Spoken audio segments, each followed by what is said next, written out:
Last year was such a dreadful year for insects and bumblebees, and when they tried to release them, it was on a nice sunny day, and then it was followed by 3 weeks of rain. And these bees, when they've been released, the first thing they need to do is go out and find flowers, collect nectar, and with the terrible weather, they probably wouldn't have been able to do that. So some of them may have survived, but we don't know. We haven't seen those ones since they were released. And have you been tracking them? You can't really track them. It's too small to track. But what we would do is... How do you know when you've seen one, then? You just spot a short-haired bumblebee and know that's one of the ones. You recognise it by its short hairs, yes. No, it's...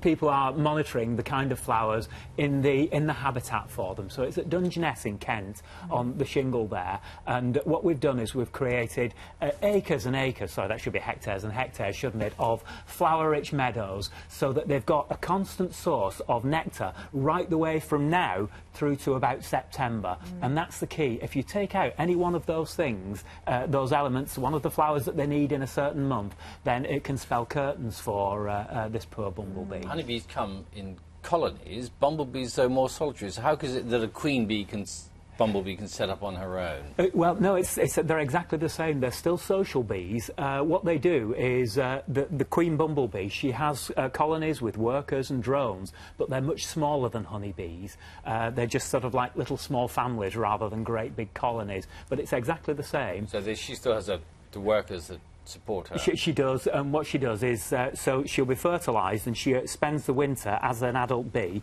and then at this time of year she goes out and collects lots of nectar and pollen, and that gets her reproductive system going, and then she lays eggs that she fertilised last year, and then these will hatch out into workers that will help her to rear more and keep the colony going. When she starts off, though, we've just seen them being released on their own, right?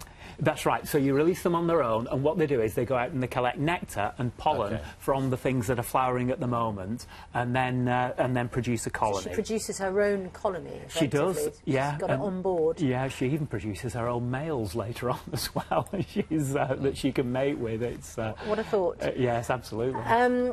Now, you were talking about the fact that last year you released the bees, the bumblebees, but then the weather was dreadful.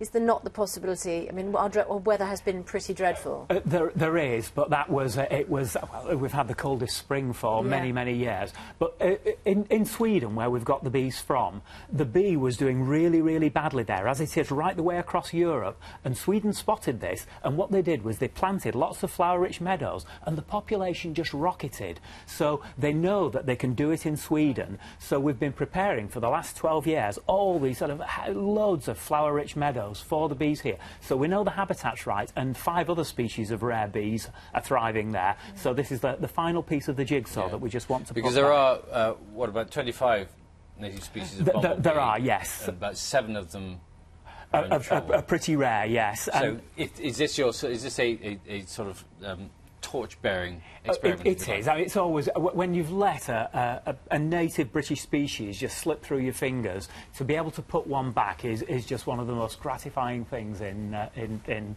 our profession.